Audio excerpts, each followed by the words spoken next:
komite sekolah dan juga orang tua wali siswa sebagai perwakilan di sini dan anak-anak yang ibu sayangi.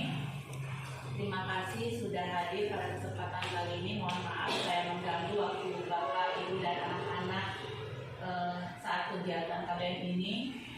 Saya mendapatkan tugas untuk menyelesaikan kegiatan LMS, kegiatan aksi nyata 3.2, yaitu kita mengidentifikasi aset sekolah dan strategi pengembangan yang ada di sekolah kita, Bapak Ibu.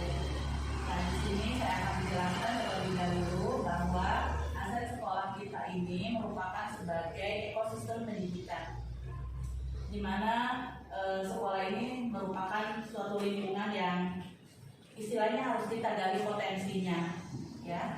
Nah, kemudian potensi yang kita gali itu baik biotik maupun abiotiknya. Biotik itu ya seperti ada di sini, sudah ada muridnya, sudah ada Bapak Ibu guru, kemudian ada Bapak kepala sekolah, kemudian ada Bapak komite dan juga para tenaga kependidikan. Nah, kemudian juga di sini ada yang namanya abiotik, di mana abiotik ini merupakan sarana yang sebagai penunjang kita seperti bangunan sekolahnya, kemudian ruangan kelas dan ruangan-ruangan yang mendukung kegiatan sekolah kita. Nah, dan ini merupakan satu ekosistem yang harus kita gali potensinya untuk meningkatkan, dan ini harus kepada keberpihakan siswa. Nah, di sini karena kita ada dua pendekatan dalam melakukan pengelolaan sumber daya itu. Jadi ada pendekatan berbasis kekuatan, berarti segala potensi yang ada kita harus benar-benar dibikin hal-hal yang positif untuk menunjang prestasi anak, karena kita ini adalah kurikulum merdeka, jadi semua berpihak pada siswa. Nah, kemudian di sini juga harus ada yang menjadi inspirasi nanti ke depannya, dan ini harus secara berkelanjutan. Kemudian ada lagi pendekatan berbasis kekurangan, di mana di sini konsepnya itu kita selalu mengambil, kalau ada melakukan kegiatan itu selalu mengambil udahlah ini nih, pasti kekurangannya seperti ini gitu kan. Kemudian segala sesuatu yang kita cara pandang selalu negatif, sehingga potensi yang biasanya harus kita optimalkan biasanya sudah mandek di situ, udahlah ya ada aja gitu, sehingga tidak ada untuk kita gali tingkatkan. Nah, tujuh asetnya di sini ada aset sumber daya manusianya, seperti tadi ada yang sudah kita sebutkan, ada siapa aja kan di sini, ada kepala sekolah, ada guru, ada siswa, pengawas, komite, tenaga kependidikan, masyarakat juga, dan orang tua siswa. Nah, sedangkan di sini ada aset sumber daya alamnya.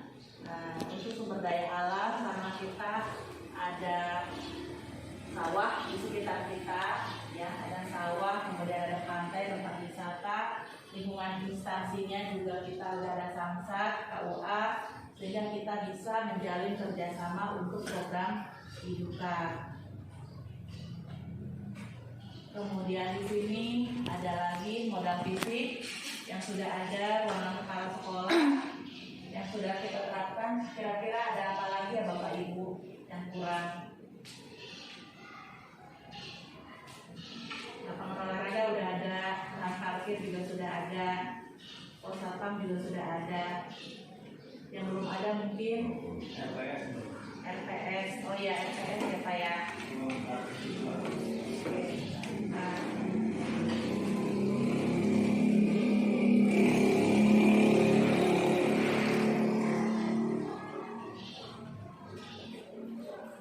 Ada lagi Pak Ari. Kalau ruang lab mungkin itu udah saya digabungkan aja.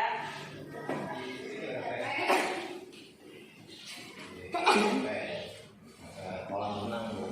Kolam renang. Betul ya Pak? Kolam renang. Kolamnya kecil. Masuk olahraga juga. Nah, kemudian di sini juga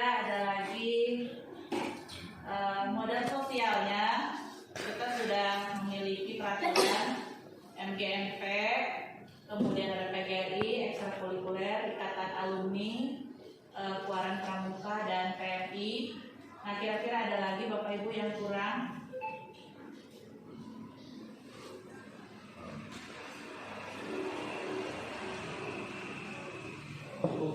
Cukup ya, baik. Ini sudah kita simpulkan seperti ini strateginya. Kemudian di sini ada modal politik. Modal politik ini di mana kita memiliki kekuatan untuk bekerja sama dengan para pemangku kepentingan yang bisa menunjang dari kegiatan-kegiatan sekolah, program sekolah seperti puskesmas. Biasanya kita sebagai mengundang sebagai narasumber atau informan dalam pengetahuan kesehatan, misalnya. Kalau polsek biasanya kita berhubungan dengan tindakan-tindakan kriminalitas, kemudian kerusuhan siswa.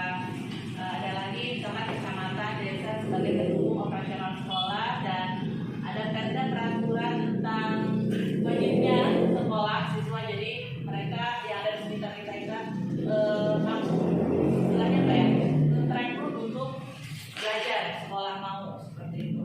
Kira-kira ada lagi nih di sini Bapak Ibu?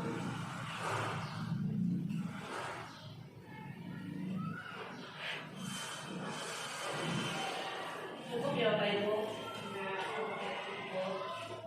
Nah, kemudian ada modal finansial yang kita ketahui ada BOS, kita sudah punya koperasi dan ada kantin.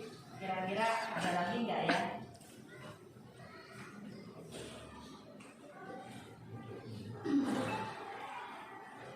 Karena BOS kan kita sumber dana operasional dan pendapatan dari BOS dan juga koperasi, tetapi pemanfaatannya harus sesuai dengan jumlah dan jenisnya. Seperti itu ya Pak ya. Kemudian untuk modal spiritual dan ini budaya, dan budaya. Jadi kita karena sudah ada sholat duha dan zuhur, kemudian ada jumsi, peringatan hari besar keagamaan, kita selalu melakukan buka puasa Ramadan bersama, rampak beduk, seler pengantin dan narawis. Dan ini semuanya rampak beduk, seler dan narawis itu masuk ke ekstrakurikuler ya ini ya. Kira-kira ada lagi Bapak Ibu yang ada potensi kita?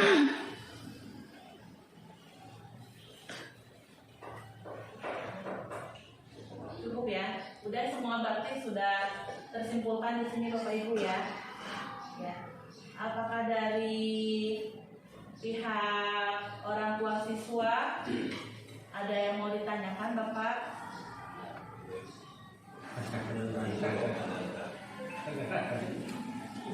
Ya.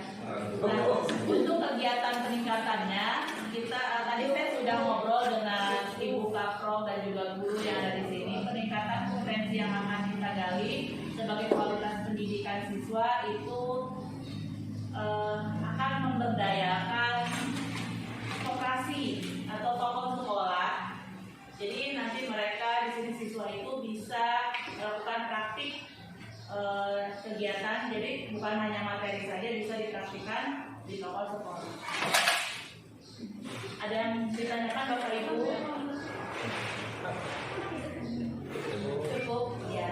Baiklah Bapak Ibu. Jadi inilah sekilas tentang 7 aset yang dimiliki oleh sekolah kita. Saya memohon kepada Bapak Ibu kerjasamanya untuk selalu mendukung sumber daya yang ada di kita demi keberpihakan pada siswa. Mudah-mudahan sekolah kita semakin maju dan sukses dengan apa yang sudah kita miliki. Baik Bapak Ibu, terima kasih atas waktunya. Saya ucapkan Assalamualaikum warahmatullahi wabarakatuh. Waalaikumsalam warahmatullahi wabarakatuh. Hari ini seperti yang tadi Ibu bilang, di kelas kita praktek ya, praktek penataan forum atau display.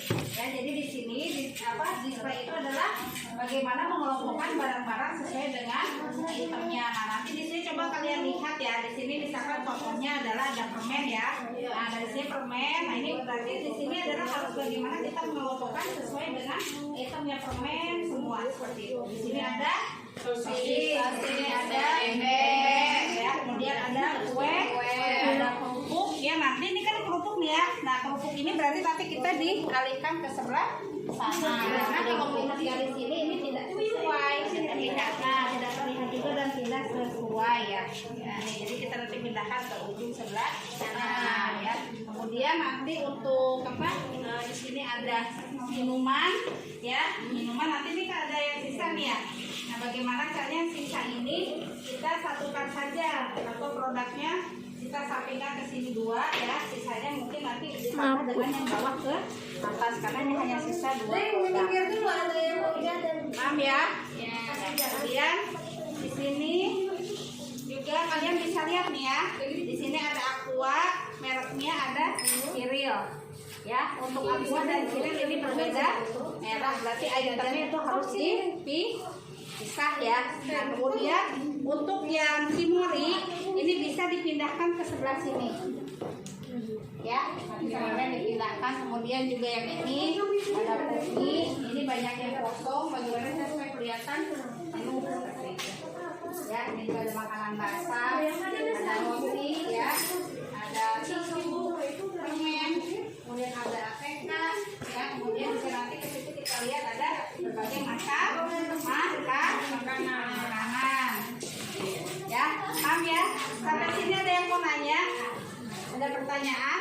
Ya, ada. Paham semua? Nah, baik. Oh ya, satu lagi mungkin nanti kalian akan membenahi lokasi juga ya, lokasi sekolah.